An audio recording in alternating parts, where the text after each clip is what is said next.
بسم اللہ الرحمن الرحیم۔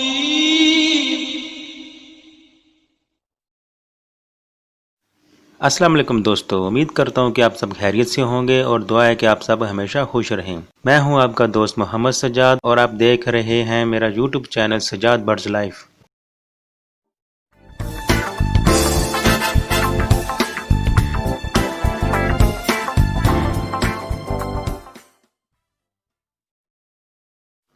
دوستو، جیسے کہ آپ کو معلوم ہے کہ میں نے پچھلی ویڈیو میں آپ کو بتایا تھا کہ برڈز کا بزنس شروع کرنے سے پہلے جو لوگ کچھ غلطیاں کر جاتے ہیں تو اس کے بارے میں نے ڈیٹیل سے بتایا تھا اور اس کو پارٹ 1 میں نے ڈیوائیڈ کر دیا تھا، اور ابھی اسی ویڈیو کا پارٹ 2 آپ دیکھ رہے ہیں۔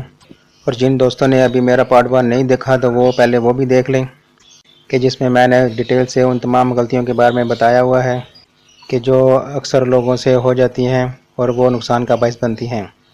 تو اب میں اسی ٹاپک کو یہاں سے کنٹینیو کرتا ہوں اور باقی بھی ڈیٹیل سے بتاتا ہوں کہ ابھی اور بھی لوگ کیا کیا غلطیاں کر جاتے ہیں۔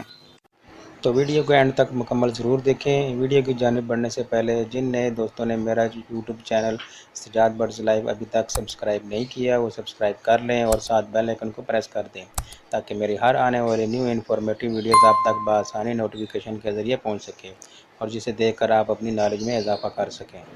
ایک بڑی غلطی یہ ہوتی ہے کہ جب بریڈنگ سیزن سٹارٹ ہوتا ہے تو بعض لوگوں کے پاس برڈز تو سستے ہوتے ہیں لیکن ان کو مہنگے مہنگے بریڈنگ سپلیمنٹس دے رہے ہوتے ہیں تاکہ برڈز اچھی اور زیادہ سے زیادہ بریڈ کریں۔ لیکن جب سستے برڈز مہنگے مہنگے بریڈنگ سپلیمنٹ کھا کر اچھی بریڈ کرنے کے بعد بچے نکالتے ہیں تو ان بچوں کی قیمت اتنی نہیں ہوتی جتنا کہ مہنگے مہنگے سپلیمنٹ پہ خرچہ ہو رہا ہوتا ہے۔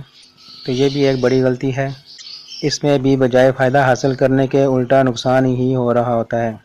تو ہمیشہ برڈز کی قیمت کے مطابق ہی برڈز کو ملٹی وٹامن، کیلشیم، پروٹینز اور بریڈنگ سپلیمنٹس دینے چاہیے۔ اگر برڈز سستے ہیں تو سستے سپلیمنٹس اور اگر مہنگے ہیں تو آپ مہنگے سپلیمنٹس دے سکتے ہیں۔ اور آپ اپنے برڈز کے سیٹ اپ پہ جتنا بھی تمام طرح کا خرچہ ہوتا ہے اس کا مکمل حساب رکھا کریں کہ ایک کلچ میں آپ نے اپنے برڈز پر کتنا خرچہ کیا اور پھر اس میں سے آپ کو کتنا منافع حاصل ہوا۔ تو اگر آپ پراپر خرچے کا حساب لکھ کر رکھیں گے تو آپ کو نقصان نہیں ہوگا۔ اس کے علاوہ بعض لوگ یہ بھی غلطی کرتے ہیں کہ وہ کسی بھی جگہ سے بریڈر پیئر اچھی قیمت میں خرید لیتے ہیں، یہ دیکھ کر کہ اس پیئر کے ساتھ انڈے اور بچے ہیں تو اس پیئر کو اچھا بریڈر سمجھ کر کسی بھی طرح وہ اچھی قیمت میں خرید کر لے آتے ہیں کہ یہ اچھا بریڈر پیئر ہے اور میرے پاس بھی اچھی بریڈ کرے گا۔ لیکن بعض اوقات جو انڈے اور بچے آپ نے پیئر کے ساتھ دیکھے ہوئے ہوتے ہیں وہ اس پیئر کے نہیں ہوتے بلکہ اس پیئر کو انڈے اور بچے فاسٹر کیے ہوئے ہوتے ہیں۔ تو پھر یہاں پر لوگ غلطی کر جاتے ہیں۔ انڈے اور بچے اسی پیئر کو ہی فاسٹر کیے جاتے ہیں کہ جن کی اپنی بریڈنگ ہسٹری ٹھیک نہیں ہوتی، یعنی کہ وہ پیئر یا تو انڈے کم دیتے ہوں گے یا ان کے انڈے فرٹائل نہیں ہوتے ہوں گے۔ تو اس صورت میں ایسے پیئر کو ایز اے فاسٹر کے طور پر بھی رکھا جاتا ہے تاکہ کسی دوسرے پیئر کے انڈوں کو اس پیئر کے نیچے رکھ کر ہیچ کر کے بچے نکالے جا سکیں۔ تو ایسے پیئر کو بھی لوگ غلطی کی وجہ سے اچھی قیمت پر خرید لیتے ہیں اور پھر وہ پیئر بریڈ نہ کرنے کی وجہ سے نقصان کا باعث بنتے ہیں۔ اس کے علاوہ بعض اوقات ایک اچھا بریڈر پیئر بھی ایک جگہ سے دوسری جگہ جا کر اچھی بریڈ نہیں کر پاتے کیونکہ جگہ چینج ہونے کی وجہ سے وہ ڈسٹرب ہو جاتے ہیں۔ تو بہتر یہی ہوتا ہے کہ آپ ہمیشہ کسی بھی برڈز کے پٹھے خریدا کریں اور پھر ان کو اچھی سی ڈائٹ کھلا کر ہیلتھی اور ایکٹیو کر کے ان کے پیئر بنائیں، تو اس طرح آپ کے خود کے بنائے ہوئے پیئر اچھے بریڈر پیئر بنتے ہیں۔ اس کے علاوہ ایک اور بڑی غلطی بعض لوگ کر جاتے ہیں جس کی وجہ سے برڈز کی آپس میں لڑائیاں ہو جاتی ہیں۔ وہ غلطی یہ ہوتی ہے کہ کسی بھی بڑے کیج یعنی کہ کالونیز میں جب بہت زیادہ پیئرز اکٹھے رکھے جاتے ہیں تو جب بریڈنگ سیزن شروع ہوتا ہے تو اس ایک کالونی میں اگر 10 یا 12 پیئرز ہیں تو ہم پیئرز کی تعداد کے مطابق ہی پورے 10 یا 12 مٹکیاں یا باکسز لگا دیتے ہیں، جو کہ مکمل طور پر غلط ہے۔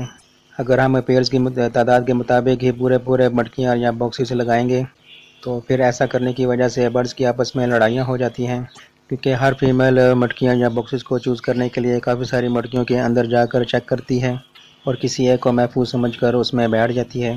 لیکن جب کوئی دوسری فیمیل اس مٹکی میں داخل ہونے کی کوشش کرتی ہے تو پہلے والی فیمیل دوسری والی فیمیل سے لڑائی کرتی ہے اور اس طرح ہر فیمیل ایک دوسرے سے لڑائیاں کرنا شروع کر دیتی ہیں اور لڑتے لڑتے ایک دوسرے کو زخمی کر کے مار بھی دیتی ہیں، اور بعض اوقات یہ لڑائیاں بہت شدت اختیار کر جاتی ہیں۔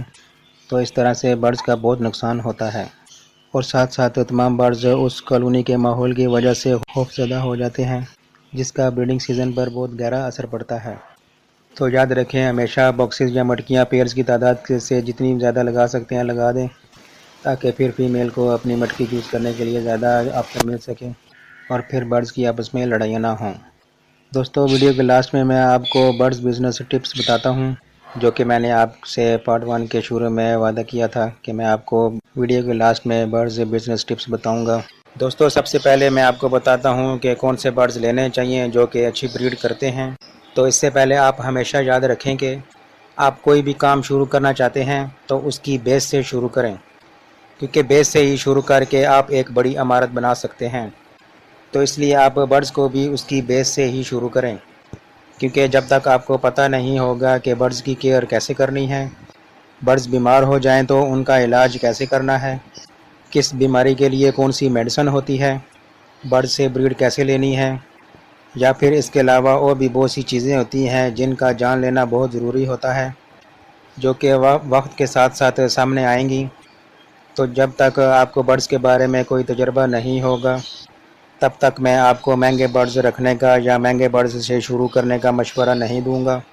آپ سب سے پہلے سستے برڈز سے سٹارٹ کریں اور پھر تجربہ حاصل کرنے کے ساتھ ساتھ آپ مہنگے برڈز کی طرف آئیں، مگر سب سے خاص بات آپ کا شوق ہونا چاہیے۔ مہینے 2 مہینے کے لیے نہیں بلکہ سالوں سال تک یا اس سے بھی زیادہ برڈز کو پالنے کا شوق ہونا چاہیے۔ یاد رکھیں، جب تک کوئی بھی کام آپ شوق اور محنت سے نہیں کریں گے تب تک آپ کامیابی حاصل نہیں کر سکیں گے۔ تو اس لیے برڈز کو رکھنے کا آپ کے اندر بہت شوق ہونا چاہیے، تب ہی آپ اپنے لیے برڈز کا بہت بڑا سیٹ اپ بنا سکتے ہیں اور اس سے بہت زیادہ منافع حاصل کر سکتے ہیں۔ دوستو، یہ تھی آج کی ویڈیو، جس میں نے کچھ ایسی غلطیوں کو آپ تک پہنچانے کی کوشش کی ہے کہ جس پر آپ عمل کر کے برڈز کے بزنس میں ہونے والے نقصانات سے بچ سکتے ہیں۔ دوستو، یہ تھی آج کی ویڈیو، امید کرتا ہوں کہ آپ کو اچھی لگی ہوگی۔ اگر اچھی لگی ہے تو لائک کر دیں، کمنٹس کر دیں اور اپنے دوستوں کے ساتھ شیئر کر دیں، اور ساتھ ساتھ میرے چینل کو بھی سبسکرائب کر دیں۔ Please support me for my YouTube channel. اپنا بہت سارا خیال رکھیے گا۔ اللہ حافظ۔